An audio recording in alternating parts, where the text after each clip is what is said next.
ప్రపంచంలోనే అత్యంత ఎత్తైన చినాబ్ వంతెనపై వందే భారత్ ట్రయల్ రన్ విజయవంతంగా పూర్తయింది. ఇంజనీరింగ్ అద్భుతంగా పిలిచే చినాబ్ బ్రిడ్జ్ ని త్వరలోనే ప్రారంభించబోతున్నారు ప్రధాని. కశ్మీర్ కు పూర్తి స్థాయిలో రైలు సర్వీసులు అందుబాటులోకి తెచ్చే క్రమంలో మరో అద్భుత ఘట్టం ఆవిష్కృతమైంది.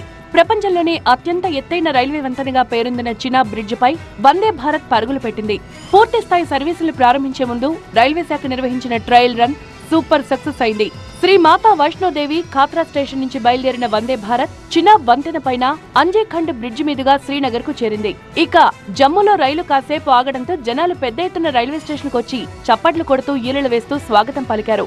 చివరిగా బుద్గాం స్టేషన్ కు రైలు చేరడంతో ట్రయల్ రన్ దిగ్విజయంగా ముగిసింది. త్వరలోనే ప్రధాని మోదీ ఖత్రా నుంచి ఈ రైలును ప్రారంభించనున్నట్లు తెలుస్తోంది. ఇక కశ్మీర్ లోని అతి శీతల వాతావరణ పరిస్థితులను తట్టుకునేలా ఈ వందే భారత్ రైళ్లు ప్రత్యేకంగా రూపొందించారు. నీరు గడ్డ కట్టకుండా ఉంచేలా అత్యాధునిక హీటింగ్ వ్యవస్థలను ఇందులో ఏర్పాటు చేశారు. నదీ గర్భం నుంచి 159 మీటర్ల ఎత్తునున్న ఈ రైల్వే వంతెన పొడవు 1315 మీటర్లు. ఇప్పటి వరకు చైనాలోని బెయిపాన్ నదిపై నిర్మించిన 275 మీటర్ల పొడవైన షుబాయ్ రైల్వే వంతెన పేరుతో ఉన్న ప్రపంచ రికార్డును ఇది అధిగమించింది.